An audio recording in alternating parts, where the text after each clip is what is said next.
Today on Rise Up, we're joined by Human Rights Outreach Coordinator Hadil El-Khuli to discuss the latest updates regarding believers across the globe. Next, we'll dive into community posts shared on the Risers official YouTube channel. Then, we'll unpack the latest episode of the Risers Q&A, offering insightful perspectives and answers to pressing questions. In our Stories of the Righteous segment, we highlight the courageous life of Lady Zainab, drawing out timeless lessons that continue to inspire and empower us today. Finally, what are you waiting for?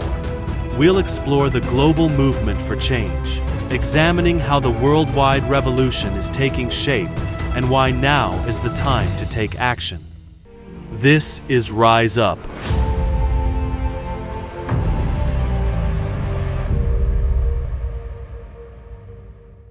Welcome back to Rise Up. Here we are again, talking about what we always talk about, which is the fact that we have to rise up. Yes. We have to wake up to the truth of the matter, which is that God has sent from himself a vicegerent in every day and age. And in this day and age, that individual is the one who was indeed mentioned by Prophet Muhammad, peace be upon him, and his family in his Holy Will and Testament by the name of Abdullah. And his name is Abdullah Hashim Al-Sadiq. He is the Qaim, or the riser of the family of Muhammad.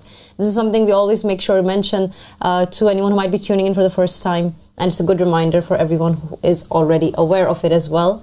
And we highlight his teachings, we highlight the updates of the religion. It's a very dynamic religion, as you might see and notice from Hadil El-Khuli's segment that we're having regularly on the show now every morning.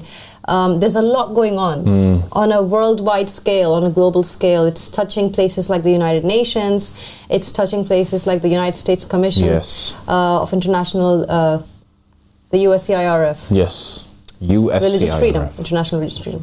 So there's a lot of updates, a lot's going on, and we really like to bring this up for everyone because the call is a call to action. It's not a religion that is dead or passive. It's a religion that requires movement. It requires running. If you look at the narrations that talk about the call of the Mahdi or the Qaim, you will notice there is a lot of call to action by the Imams from before, when they would say, crawl to him, even if over ice, where it says rush to him, gather around him. There's always some call to action to move and get there and do something and rise up. So this is what we're here for. This is what our morning show is all about.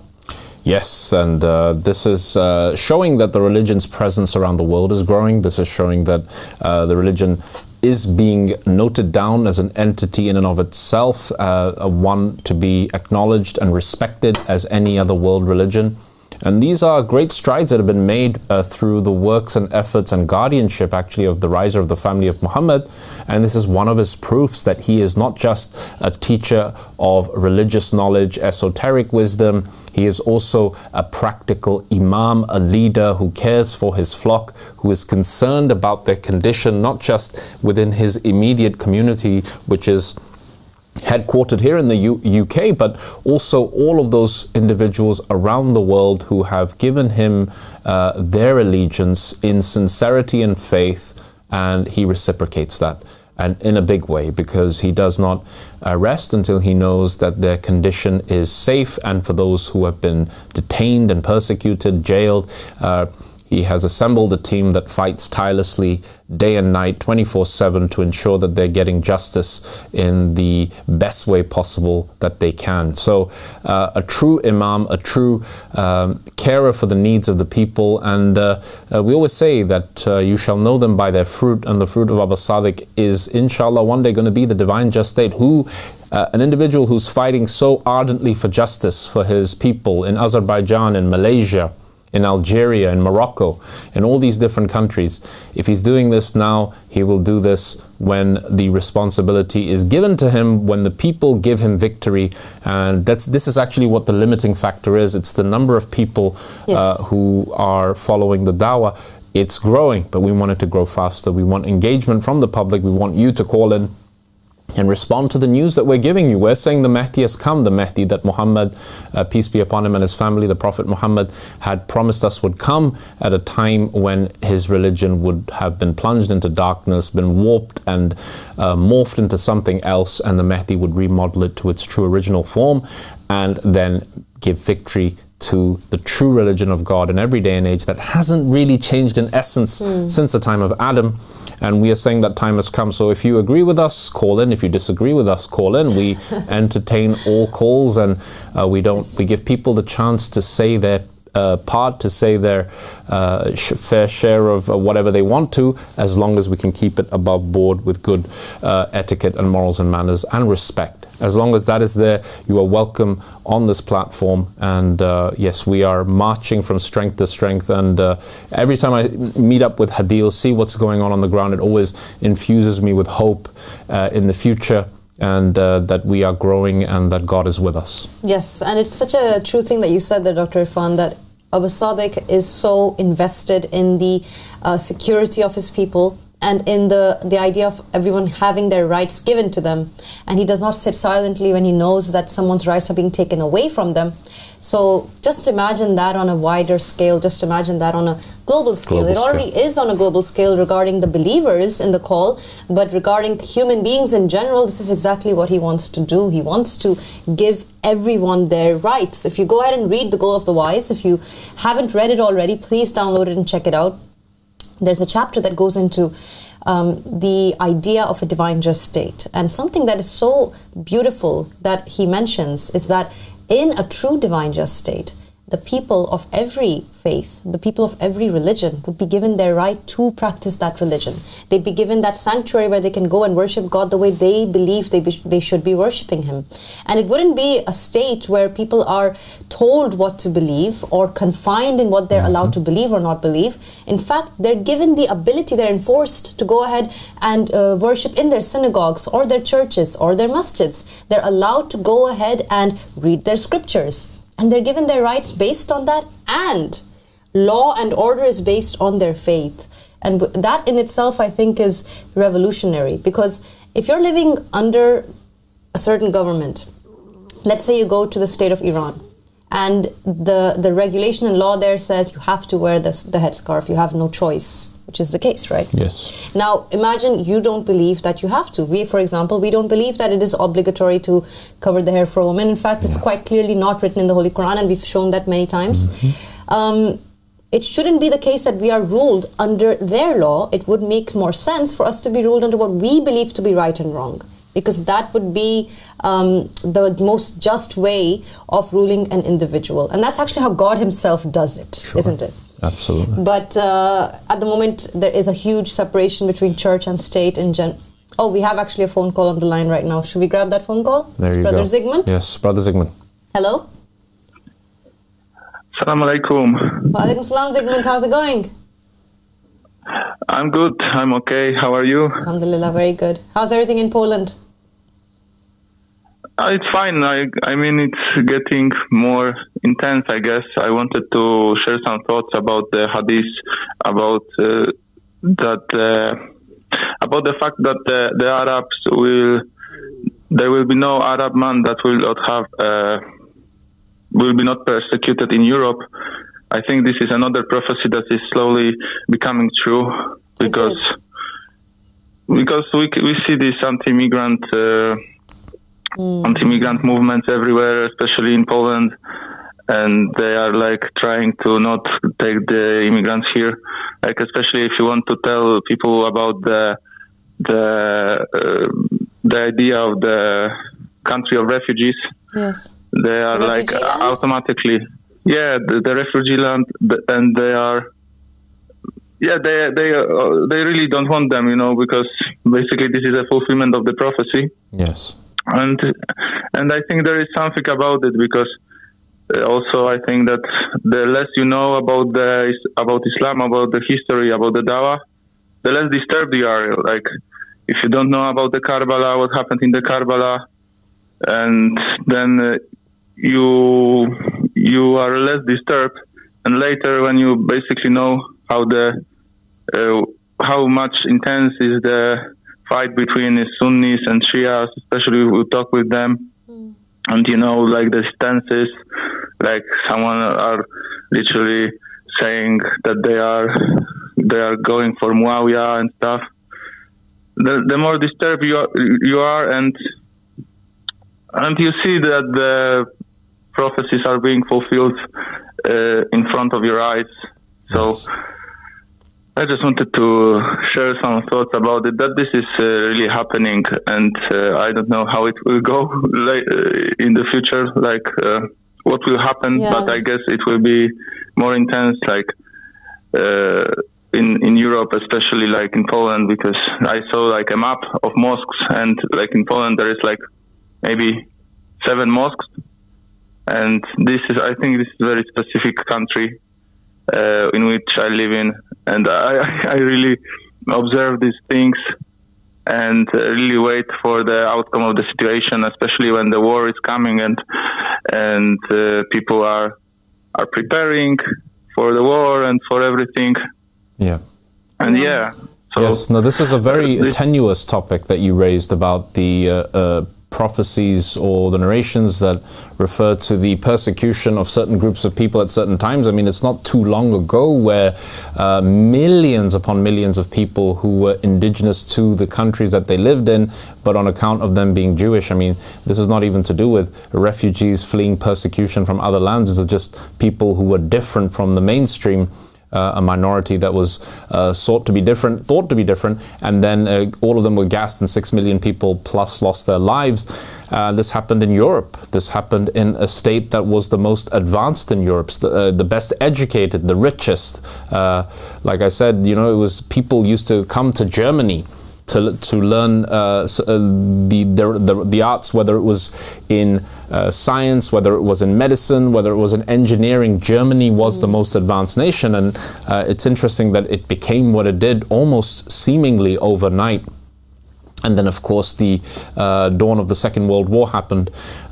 Now, we are seeing this phenomenon, and this is something actually I wanted to cover in more extensive detail in the show on Sunday. And on Sunday, we'll be talking about how the treatment of those who are refugees is actually one of the moral markers of a society.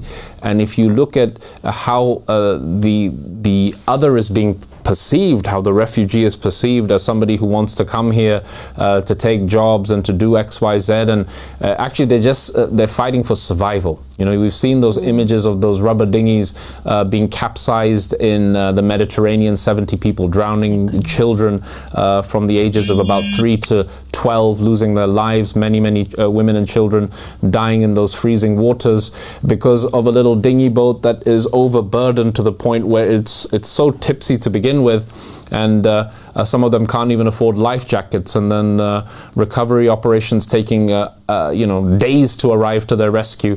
You have to really imagine and put yourself into their shoes as a human being, the empathy that you must feel for these people. They know what they're risking, and they're risking their lives. And recently a lot of news has broken out about people losing their lives in the Channel between France and England. So it's not just in the Mediterranean. These people are, they're really risking their lives. And why are they doing it? Why must they be doing it, other than their lives and their countries are completely unlivable, untenable, unsustainable?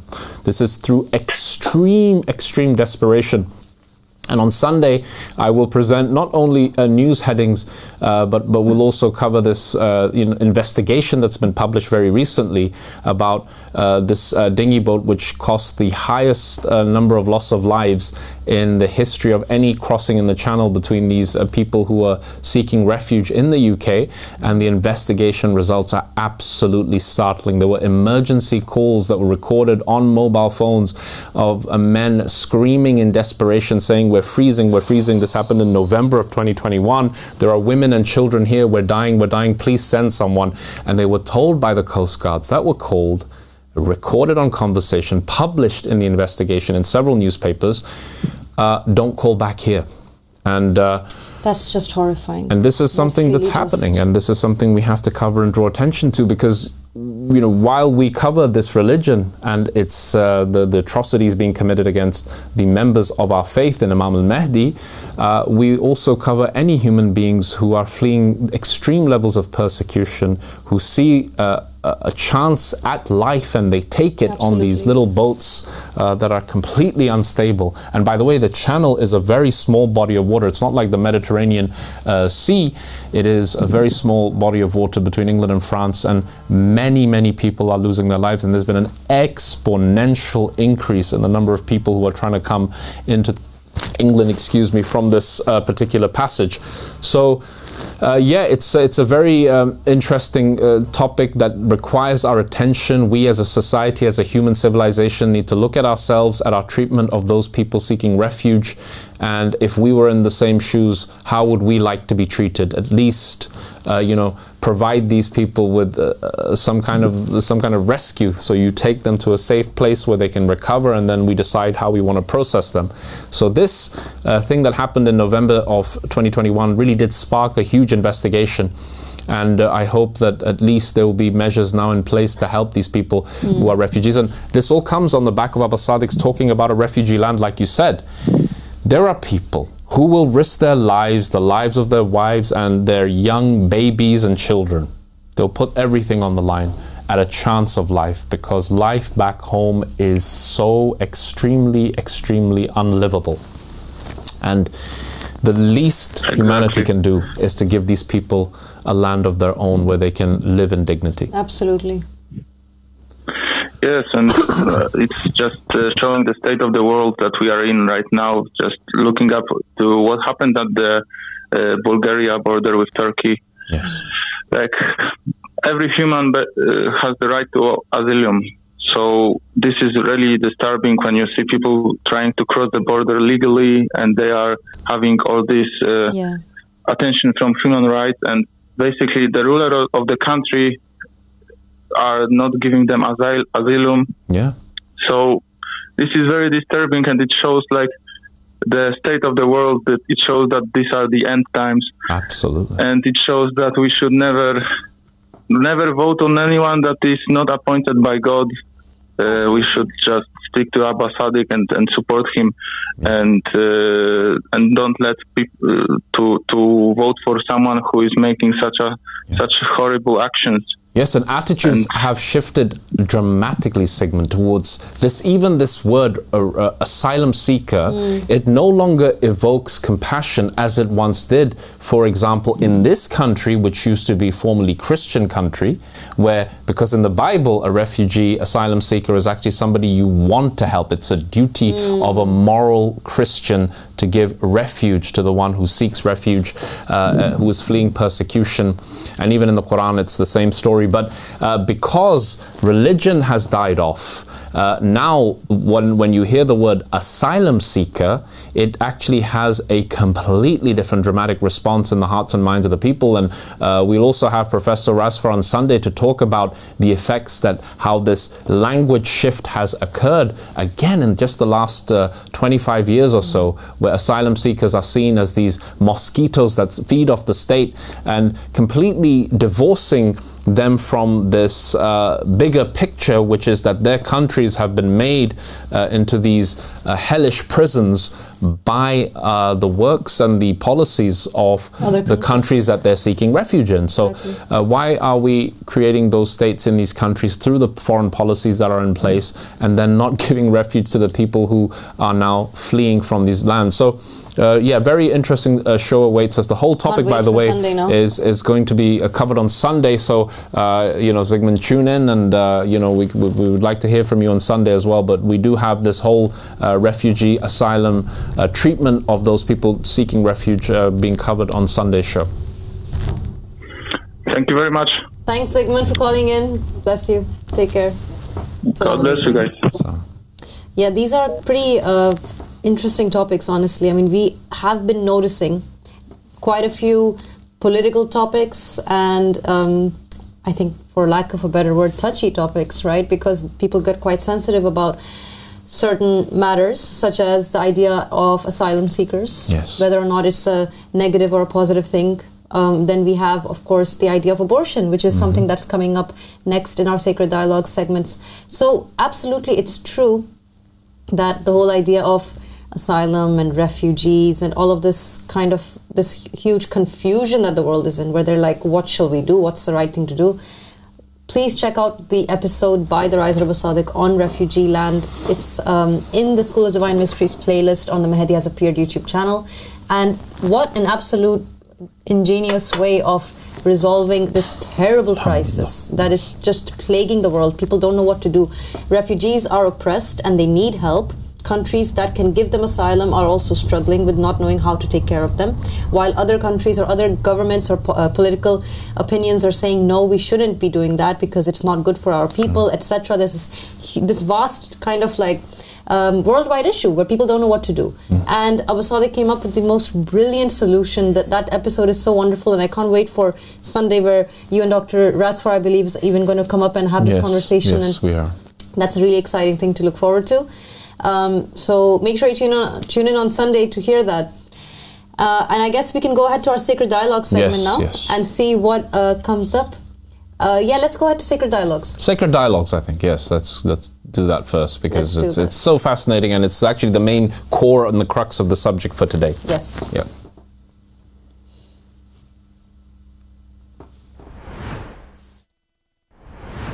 So I understand that you have a question from one of the Ansar in Germany? Yes. Tell me. So it's a woman in her 40s, and she has a question that's very dear to her heart. Dear Father, I have found my way to you, and I feel deeply blessed. Yet there is a dark place in my heart that I cannot seem to forgive myself for. And I fear that God may not forgive me either. I don't want to offer excuses because I feel there are none. Still, I am desperate for forgiveness, or at least a way to express how much I regret my actions and how much pain and guilt I carry. I want to share my story to explain my question. I had 3 abortions at different points in my life. Each time I made the decision because I believed I could not provide what these children needed. I was scared, ashamed, and felt alone. After the first time, when I was around 20, I was so consumed by guilt that I tried to take my own life. I wanted to be with my children, but I got pregnant again, and once more I found myself in a similar situation. Yes, it was my fault. I should have made better decisions about my life and the partners I chose.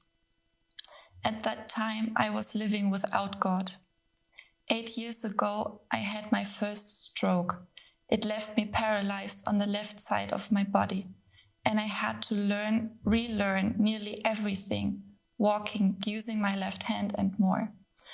But that stroke became the greatest gift of God could ever have given me. It was a second chance at life. And now here I am. Since then, I've had another stroke. And for the past 18 months, I've known I have a brain tumor. Despite everything, I feel healthy and blessed. But I still ask myself, am I a guilty person whom God no longer loves? Can He forgive me? Can the 3 children I didn't give birth to forgive me? Is there any forgiveness I can seek? Or any way to make amends? I'm ready to accept whatever answer I receive, inshallah. I'm trying to be a better version of myself. Thank you, Father, for being here with us. Thank you for this opportunity to ask a question that weighs so heavily on my heart. A question for which I cannot find peace on my own. Peace be with you, Father. Thank you. Thank you so much. And peace be upon the questioner who is asking the question. And I think that the question, we can break it down into 2 parts.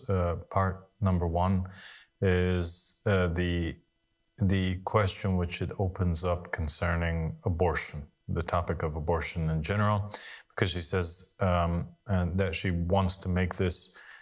She wants to ask this question not just for herself, but also for all other women out there that might be struggling with this concept of abortion. And a lot of people, wonder about it. The second aspect of the discussion concerns her redemption, her feelings of guilt, redeeming herself, and wanting to know if God is capable of forgiving her for such a sin.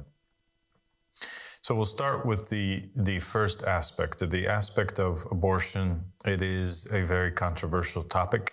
It's a divisive topic, and it's one of those topics that really kind of has the ability to decide a whole lot on the world stage. There are governments that come into power and governments that are removed from power. People are elected and people lose elections based on their stances or their stance on this particular topic, or partially because of their stance on this particular topic. So mankind in general feels, and there's a general consensus amongst everybody from atheists all the way down to Jews, Christians, and Muslims, Buddhists, etc., that the taking of another person's life is wrong. This is sinful. This is bad. This is a crime.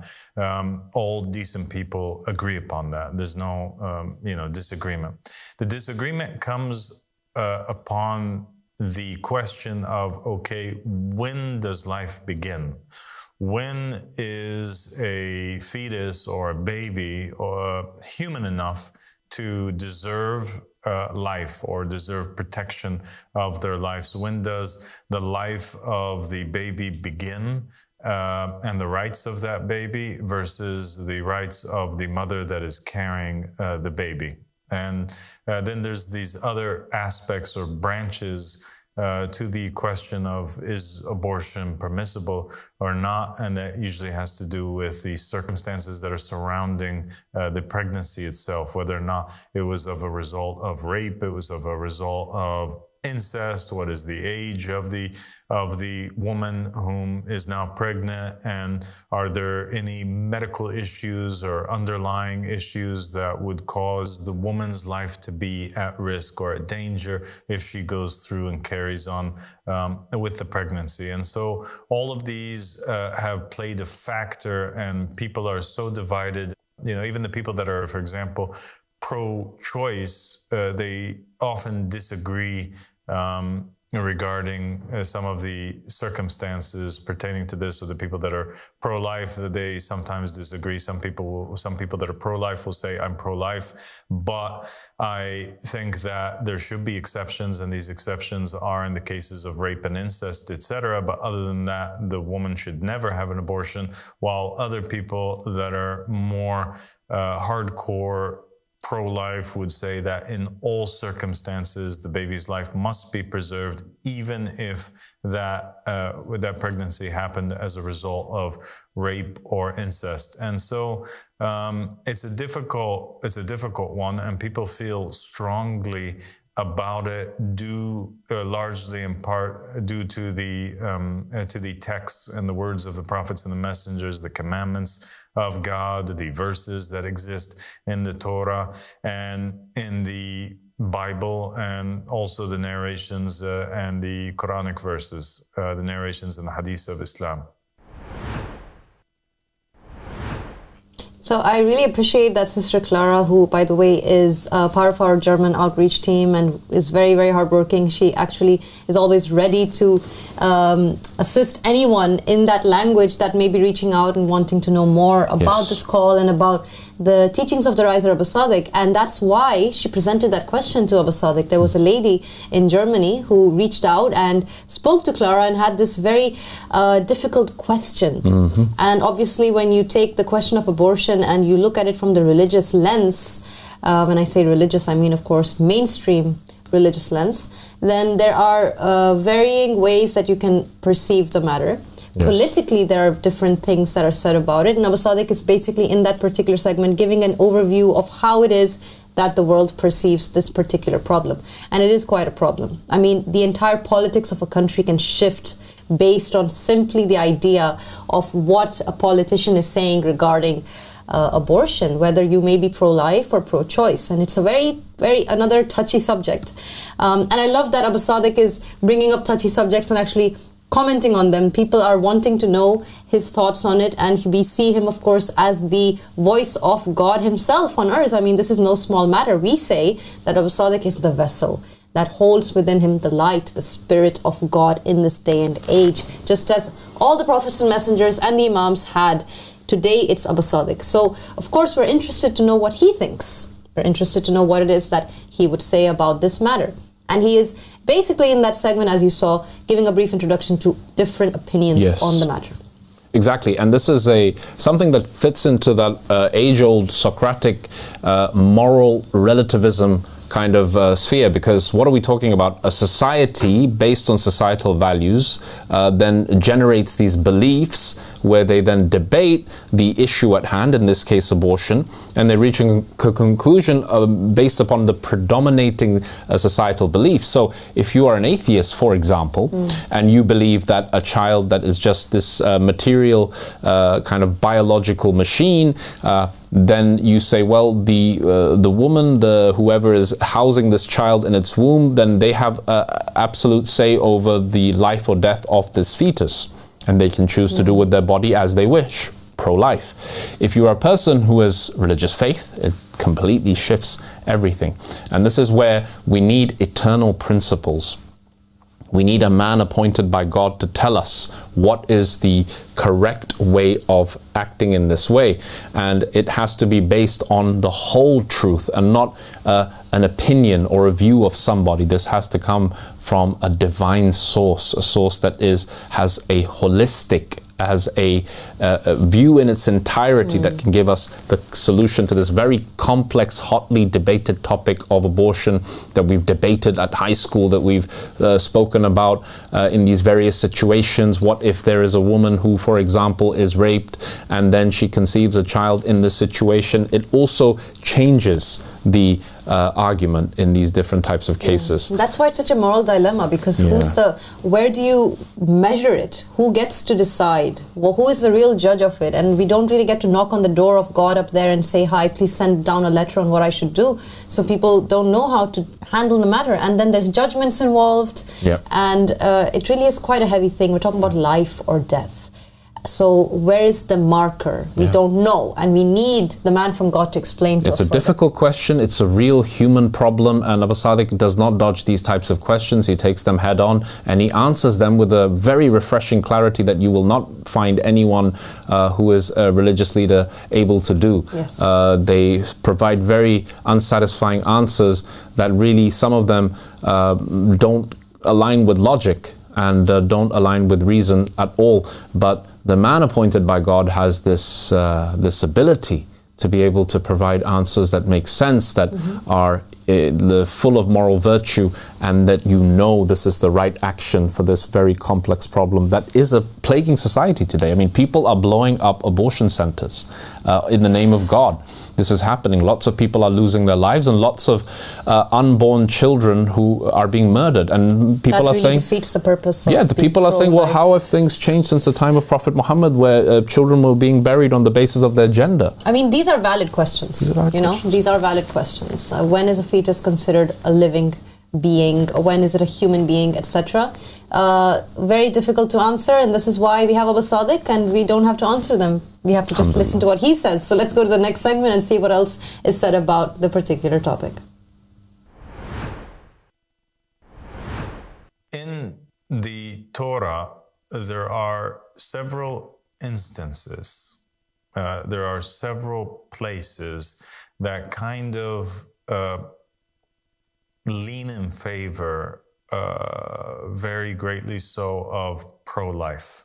A first set of the verses have to do with a particular story in Genesis, in which the Jewish tradition was that if there are two brothers and one of them is married to a woman, and then the brother dies who was married to that woman, and he is unable to, he dies before he was able to fulfill the commandment of God to be fruitful and multiply. So he dies before having a child or impregnating impregnating his wife, that it becomes obligatory really for his brother. It's a right that the other brother carry on the duty and fulfill the duty that the first brother who died was unable to fulfill, by marrying and taking as a wife the spouse of his brother and raising seed through her, meaning impregnating her. And basically the result of that pregnancy is kind of dedicated to the brother who passed away. It's as if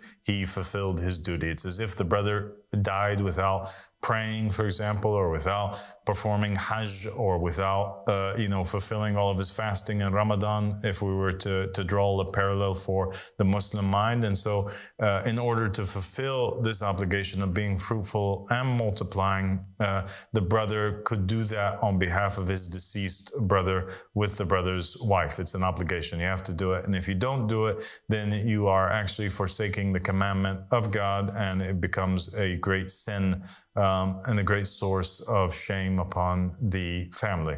And so in Genesis, there was a particular character who didn't want to do that after the passing of his brother, and he reluctantly ends up marrying the spouse of his brother. And in order that he didn't have offspring with her, he ends up spilling his seed, the Torah says, off to the side.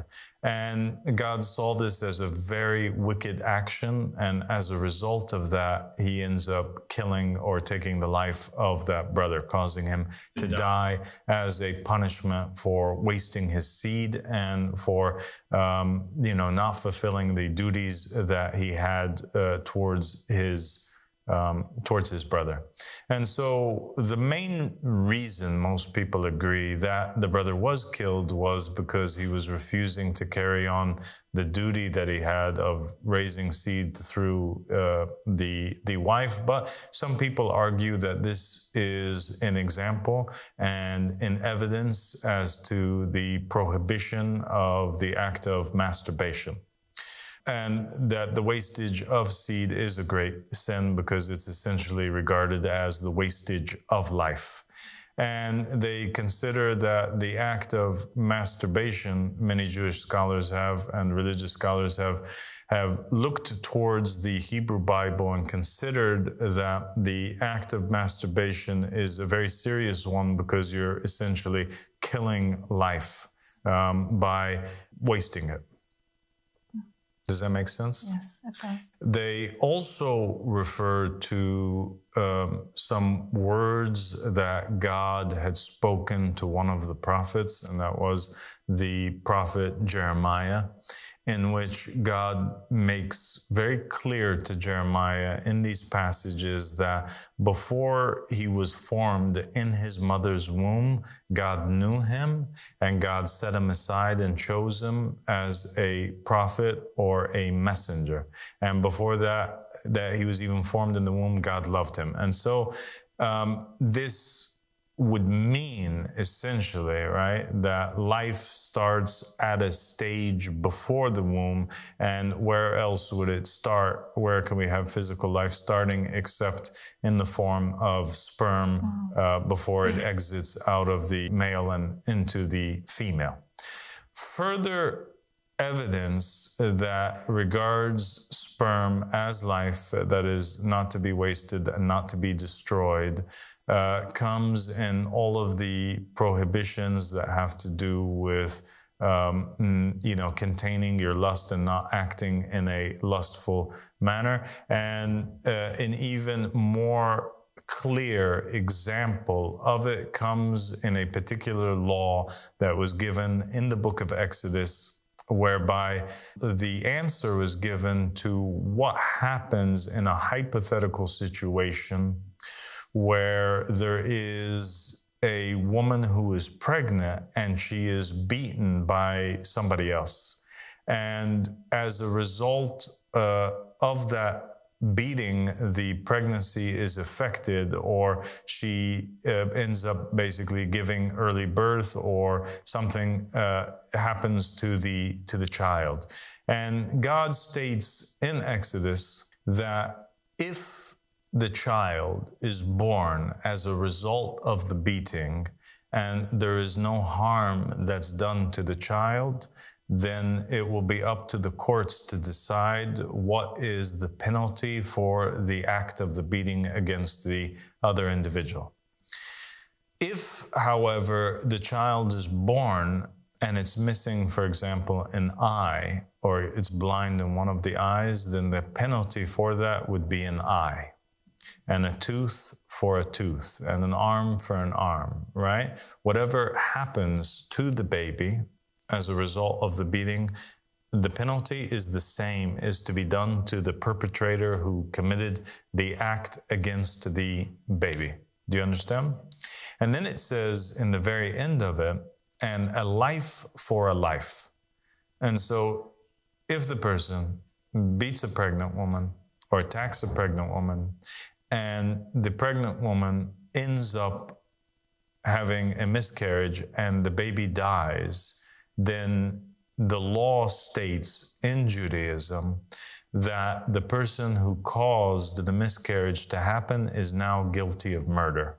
Thus, the book of Exodus is regarding that the penalty for the death of an unborn fetus is equal to the penalty of death for somebody who is alive, who is already born.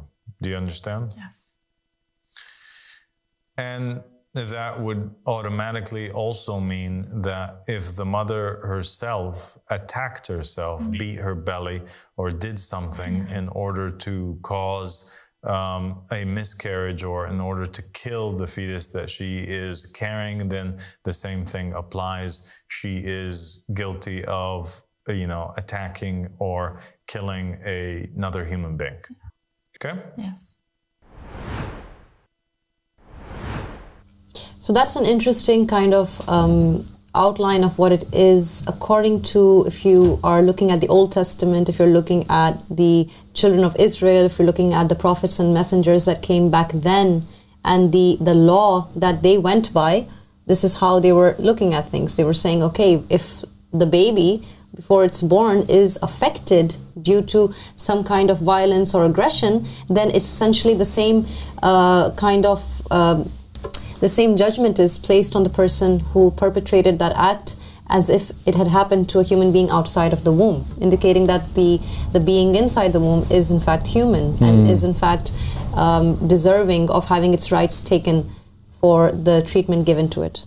And that's very interesting because it kind of shows us now, okay, this is the perspective. The perspective, according to at least Judaism, is that the unborn child is in fact a human being with rights. Yes, exactly, and it makes sense, doesn't it, that if for example, if a violent beating results in the miscarriage of a child, or if a child is born and is very badly disabled, then the person who caused the beating, that caused this to happen, should be held accountable. I don't know what the current law is in these types of situations, but it would be really interesting to hear the basis of the law as it exists now in the secular kind of Western law that we have, that we judge by today. But the one that is in the Old Testament of the Bible from 3,000 plus years ago makes sense that the person be held to account and be treated in that same manner that they treated. Don't do what you don't want done unto you. That golden kind of law principle that is used as a method of balancing the scales of justice. So yeah, it's a very interesting, very kind of deeply tenuous topic. There's lots of different aspects to it, lots of different situations that something like an abortion can be done under, and this is where we need the light of God to shine through and to clear up the murky waters that result from such a topic. And I think the abortion topic is you could write books on this because and there have been books written on it, to be honest. Exactly. So it's also interesting to note that it was mentioned according to the law that if an eye is affected, then an eye for an eye. If it's an arm, then an arm for an arm. But that also shows that we're talking now about a very developed fetus, a fetus that actually has an anatomy and a set of organs that can be affected And therefore, those organs being affected will have repercussions on the person that affected those particular organs of the child or that human being, because it's being perceived by God in that light as a human being. So we're talking here about this particular law is clearly talking about a very developed baby. And it stands to reason that this is very just. It would make a lot of sense that you see it in that way. I'm sure there are people though who would be wondering, okay, but at what point is that considered the case? At what point is it not considered the case? And so on and so forth. We also know, according to the previous segment, that in Judaism or in this law that they had, it was quite strict to the extent that even as it was put and as it is biblically put, the wasting of the seed is considered to be an offense to God, etc. So what is it today? What is it seen as in the light of the world in this day and age with the circumstances we're living in now? Let's go ahead and see and continue the lecture and see what it is that Al-Sadiq says. Christianity and the Bible upholds these laws, upholds that stance. And because of that, a lot of the right-wing Christian population that are in America and around the world really, they are very pro-life because they consider it to be, a commandment from God, and they consider that the abortion clinics and the abortion doctors are evil and that they have blood on their hands and that they're actually committing murder. And this led to great debate where people disagreed with one another on at what stage would the child be considered to be a human being. And that's something which is not really clear in the book of Exodus or in, that particular example. Is it logical that we will, basically charge an individual with murder if they beat a woman who's pregnant and she has a miscarriage, but she's at such an early stage in her pregnancy that the only thing that happens is that she ends up bleeding a little bit versus her being pregnant 7, 8, 9 months and an entire, baby almost comes out of her belly. How can we equate the two things together? And this is where the people disagree on. And that leads us essentially to the religion of Islam and the stance of the Ahlul Bayt alayhim salam. In the narrations of the Ahlul Bayt alayhim salam, there was an incident where one of the companions asked the Imam, one of the Imams, Abul Hasan alayhi salam, he put forth a hypothetical question. He says, what about a woman who's inseminated and she drinks a medicine in order that she remove from her body the sperm, the nutfa? It's very clear about the stage now. Now she's drinking medicine in order to miscarry or remove from herself the fetus, or the baby, but it's in the form of sperm. It's still a very, very early stage. The Imam states that it is not acceptable. To which the response from the man, he was in shock. He said, even if it's in a state of sperm? Question mark. Like he says, really? Even if it's just a sperm? And the Imam responds back and says that the sperm is the first thing that Allah subhanahu wa ta'ala creates in the stages of life. That's the origin of life, the seed, the sperm. So it's alive, it contains life. And then the Imam goes forth in the narration and in such a fascinating way breaks up the stages of life into 4. He says that there is a stage which is the sperm, and if a woman basically, what would this translate to in our modern day? Taking the after morning pill. Yeah. Okay? So now the after morning pill is not a preventative. It's actually something which causes it to miscarry, but it's miscarrying the sperm. Any sort of interaction, medicine that intervenes after the sperm is released into the mother, the punishment for that is that the person must pay 20 dinars. Okay.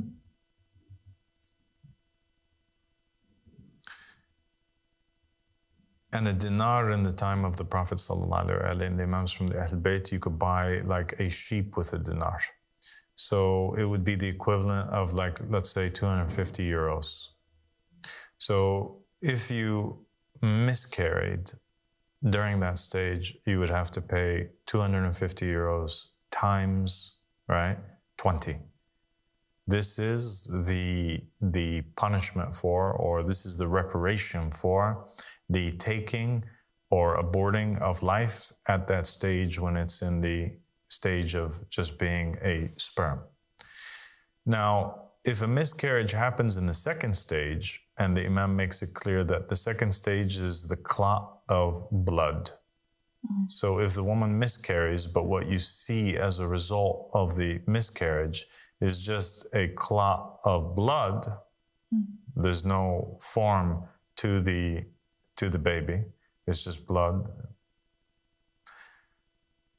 that this would be 40 dinars that they must pay.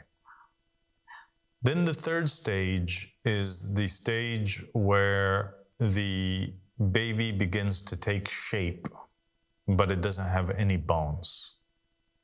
If the baby has taken shape and it was aborted, but it doesn't have any bones, this is the third stage. And in this stage, if you abort it, you have to pay 60 dinars.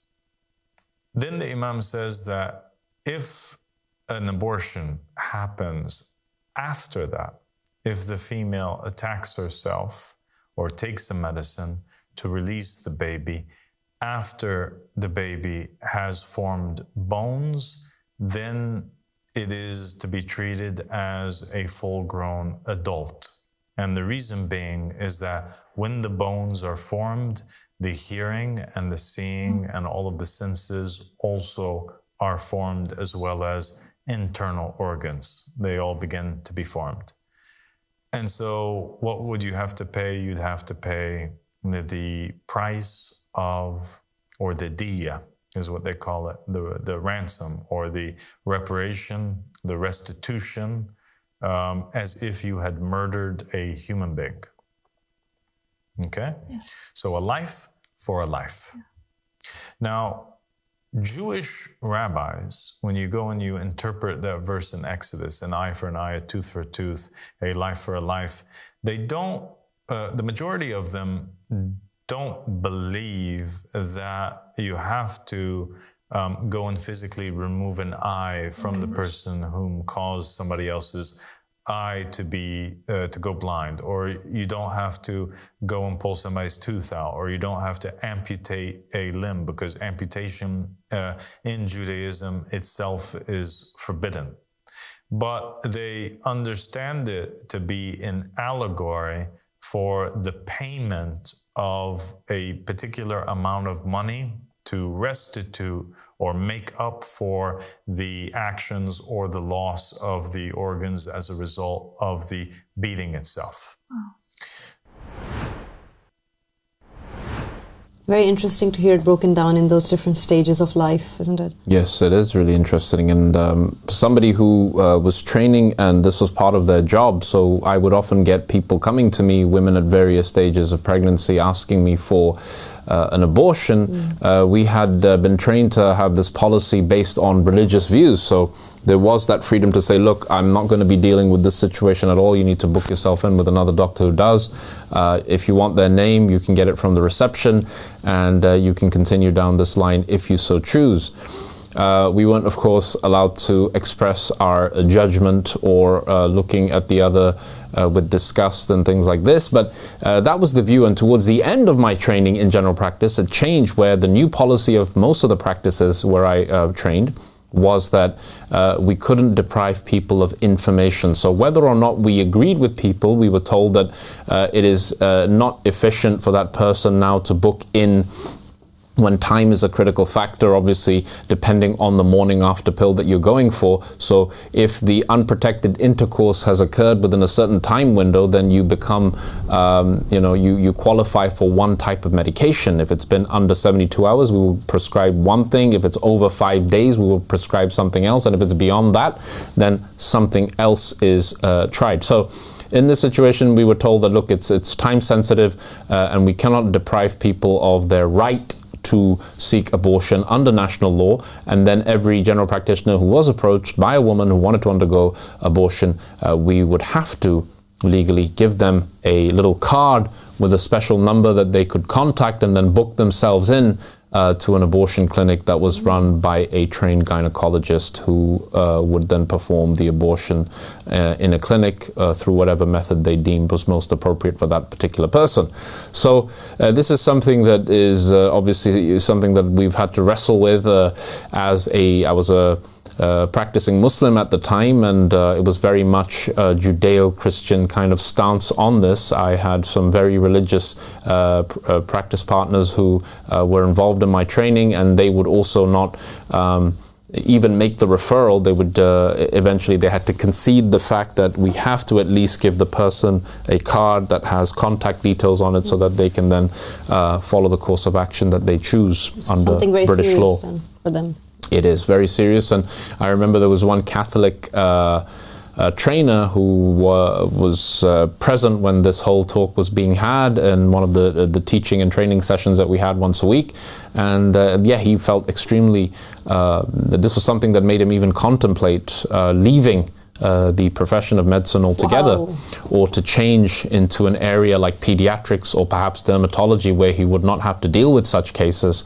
And I think that in the end that he actually did decide to go the other way, because he did not even want to be involved in passing a card where somebody could go and then perform this act of murder, which he saw it as according to his religious faith. Being a practicing Catholic. So it's one of those topics that has all of these dimensions in it, and Al-Sadiq specifies the formation of the bones in a fetus being a marker that this is now a fully developed human being. With senses that are working and perception.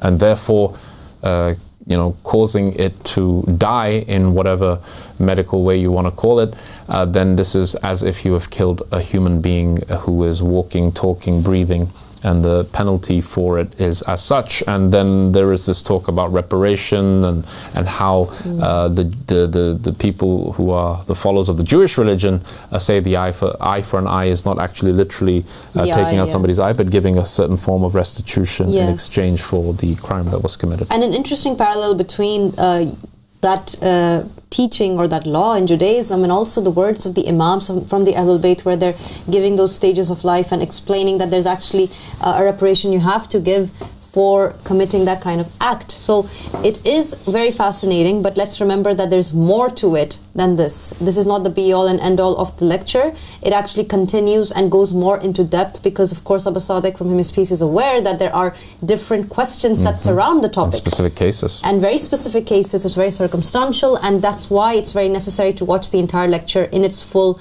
form. Make sure that you go ahead and see the rest of it on the Mehdi Has Appeared YouTube channel to understand more what is said about the subject. And a very fascinating question once again from that believer in Germany, and we wish her well, of course. Let's go ahead now to our next segment. Yes. Coming up is stories from the righteous from the past. We have a lot of people that we mention on Rise Up that are saints, that are prophets and messengers, that are imams. We've got unknown prophets that we bring up quite often as well. And these individuals are important to us, and we bring them up to everyone over and over again because they are the trailblazers. They are the stories that we grew up learning about, and they are the heroes that have returned in this day and age for that big finale, right? For that final scene, for the end of the movie where everyone gets together and actually does something about the problem. That's not just a movie, it's actually real life as well. It's something prophesied in the book of Revelation. It's prophesied in the Imam's words. It's something that we know has to happen. And that's why when we remember those people, those amazing, incredible personalities, and then we also find out that they actually are souls that return in this day and age, it's such a thrilling concept, and it's so inspiring, and it really shows us what time we're living in. It's exciting. Yes, it really does. And I think the segment we have coming up is one of the most fascinating characters in human history. I think that her example is something that every man, woman and child can take something from, because it's an example of courage and perseverance and all these attributes of the divine attributes of God, when we say the names of God, that are manifested in the form of a woman, and a lady of light, a descendant of Ali and Fatima, and a member of the Ahlul Bayt, who was a supporter of her brother on one of the most traumatic days in history, one of the greatest tragedies in the religion of Muhammad, the Messenger of God, and that is, of course, Lady Zainab. So I hope that people, peace be upon her indeed, and I hope that people will take something from the innumerable lessons from the life of this great woman. Yes, let's go ahead and listen to her story and what it is that she has to teach the world. Imagine standing in the ruins of a battlefield, surrounded by the bodies of your loved ones, staring into the eyes of the tyrants who orchestrated their massacre. You are expected to break, to be silent, to submit, but instead, you rise. You lift your voice against oppression. You remind the world that truth does not die with the murdered. It lives on in those who refuse to be silenced. This was Lady Zainab, peace be upon her, the daughter of Imam Ali, peace be upon him, the sister of Imam al-Hussein, peace be upon him, the woman who stood tall in the court of Yazid and shattered his illusion of victory. But her story did not end in Damascus. She is here again, and she has returned to fulfill her oath, to stand with the Qa'im, Abdullah Hashim Al-Sadiq, from him is peace, in these final days, as God gathers his soldiers for the divine just state. She has returned to remind us that the fight is not over, and the question is, will we stand with her? To understand the magnitude of this moment, we must go back to the beginning. Lady Zainab was raised in the household of prophecy and divine wisdom. She was the daughter of Imam Ali and Lady Fatima, the granddaughter of the Prophet Muhammad. Her childhood was shaped by justice, knowledge, and sacrifice. She learned from her father, the Lion of God, and from her mother, the Lady of Light. And when tragedy struck, when her mother was taken from her too soon, she did not fall. She became a fortress. She inherited Ali's courage, Fatima's wisdom, and Hussein's unwavering stance for truth. She was not just a woman of sorrow, she was a woman of power. We all know what happened on the plains of Karbala. The righteous were slaughtered, the children were orphaned, the tents were burnt, and yet the true victory was not Yazid's, it was Zainab's, because while swords took the lives of the believers, they could not kill the truth. And Lady Zainab became that voice that carried the truth forward.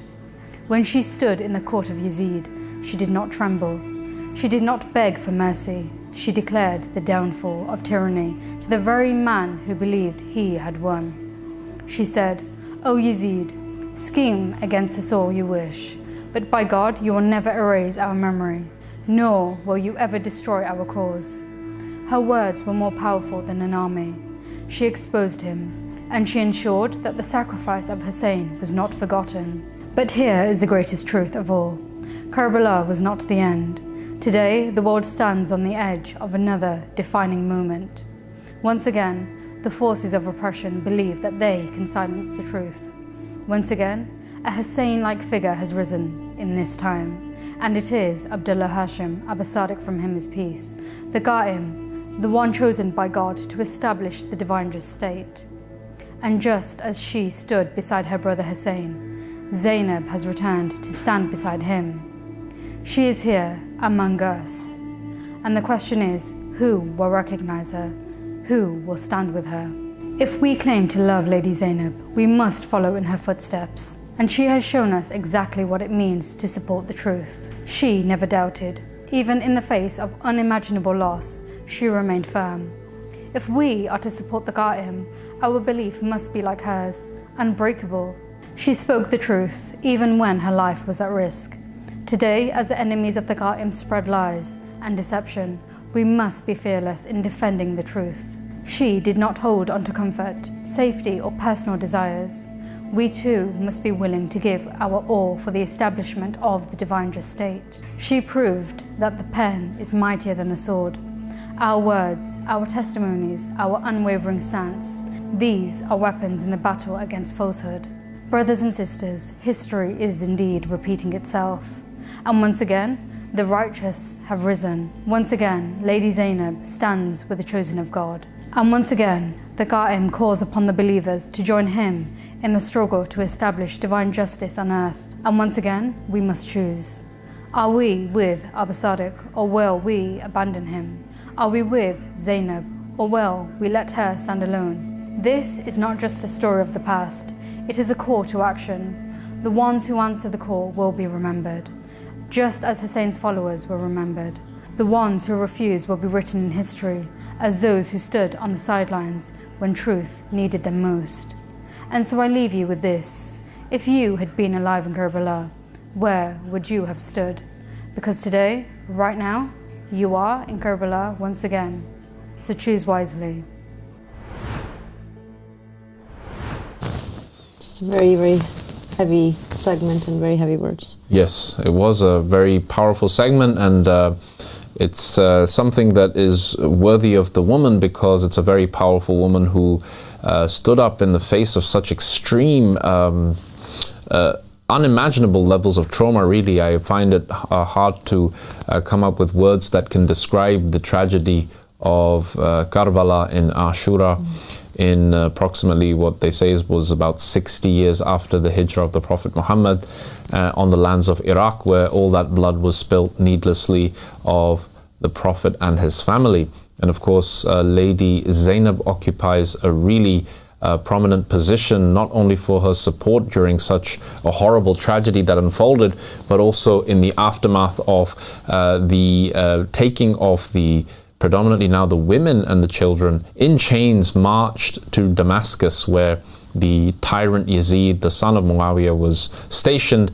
And when he was playing with the blessed lips of Imam al-Hussein using a stick, and this is where Lady Zainab came forward, and she spoke in the same eloquent and powerful manner of her father, the Prince of the Believers, Imam Ali alayhi salam, and she shook the throne off the tyrants. And this is an example for all on how to represent themselves with real conviction before the tyrant, and not to have any fear whatsoever, knowing that God is the protector. And it was a speech that is etched in the memories of all those who have listened to it. It is a voice of great power and reason and light, and it is somebody who does not scour at the sight of a tyrant or any marching army. And it inspired actually the whole revolution that happened after the tragedy and after the sacrifice of Imam Hussein, and gave it that real green light to succeed after what happened. So it takes these types of characters to shift the history in the favor of the truth, and the whole movement of the Shia of Ali, or the Shia of the Ahlul Bayt of Prophet Muhammad, to rise up and create a lasting legacy which lives on till today.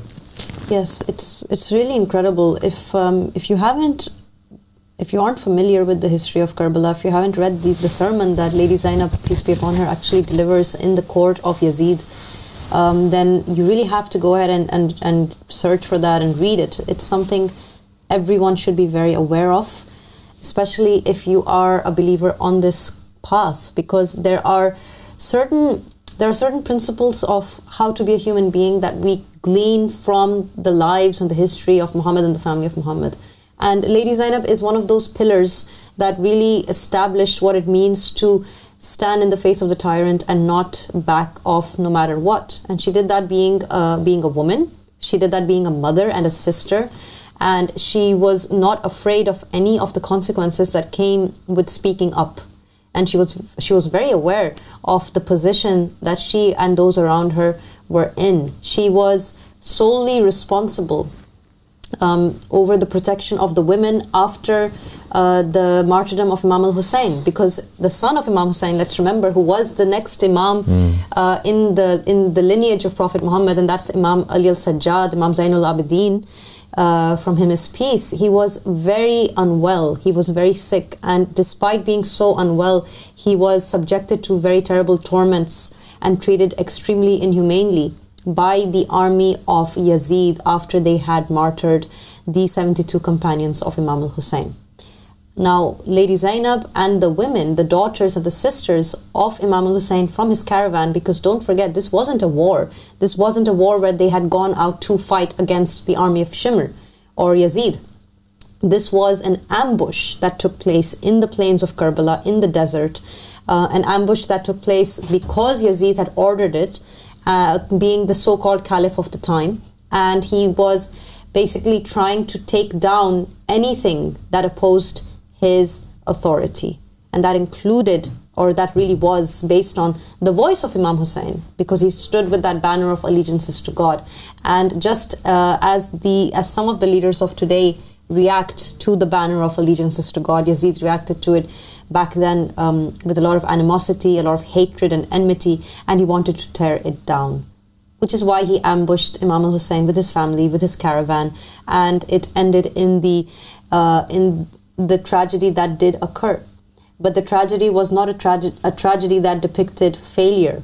Rather, it depicted victory, because the voice of Imam Hussein lived on and the banner remained standing. He did not put anything before the banner, he put the banner before everything else. And Lady Zainab, after the martyrdom of her beloved brother, continued the banner being raised. She continued raising it. She continued walking with it, all the way till the court of Yazid himself, where she spoke against him. And that sermon is so brilliant, because it really shows that no matter how bad it got and how much they had lost, she essentially shocked him. She shocked him and his court by her admission of faith, and by her stance where he tried to break her spirit. What did Yazid want in that moment? He wanted to see a woman who would now break down finally, who would be standing there wailing and crying and lamenting over everything she had lost. And then he would say, see, this is the daughter of Ali ibn Abi Talib. They have failed. Bani Hashim has failed and we have won. This is what Yazid wanted. But he didn't get that, because as soon as he began to throw at her all the things she had lost, and he even went as far as having the audacity to say, look how God has humiliated you. Yes. She responded to the utmost awe and surprise of everyone, in the shock of everyone in the room. She responded with, we have seen nothing from God except for beauty. And for someone to go through everything that she went through, to be able to stand there and remember only beauty from God, it was so astonishing to the people that it shocked the whole court, and everyone fell into a deep silence. Because how can someone go through that and still see goodness? Only faith can give you that lens. And Lady Zainab showed that. That is the standard that is expected of a true believer and a true companion. She set the bar, and that's where we are all meant to be. That's what we're supposed to be as a believer, right? Yes, and really powerful words in support of a lady that was such an exemplary figure for all women to come after her, all true believing women to be that standard bearer after the killing of its standard bearer. And Imam Hussein and his loss were absolutely the losses that was suffered on the day of the 10th of Muharram were extreme, but it did not. It did not stop Lady Zainab from standing up and saying, and by the way, her words are so powerful because of what she had endured. Yes. And yet held her ground. And all of those images of sacrifice, such as the piercing of the neck by an arrow of a 6-month-old baby, the blood pouring forth, and the butchering and the decapitation of the head of Imam al-Hussein, these images were in her mind. And to live after witnessing such things, many would argue, is much more difficult to endure than actually passing away, at least in that moment of extreme suffering, but to live with it, and now to confront somebody who is playing with the decapitated head of your beloved brother is an extremely difficult thing to then answer back to. But my goodness, was the response so stunning that it left Yazid and his soldiers in a daze, and it actually evoked faith within the people who were watching this scene unfold. They said, well, we can see clearly that the truth was always with Al-Hussein, and that Yazid is indeed an extreme tyrant. Exactly. And it was the supreme victory, and Lady Zainab's speech was that cherry on that cake which spelled an end to any kind of sympathy with the Umayyad rulers in Damascus. So this just goes to show how God supports his oppressed servants in every age, and how he is their enforcer, and how he is the one who grants victory even in the most dire of circumstances. And when all hope is lost, then imagine in your mind Lady Zainab standing before the throne of the tyrant Yazid and demolishing him with the conviction in her words and in her voice. So a true example for all of us to follow, and alhamdulillah that we have her as a guiding light on the path to God in this day and age.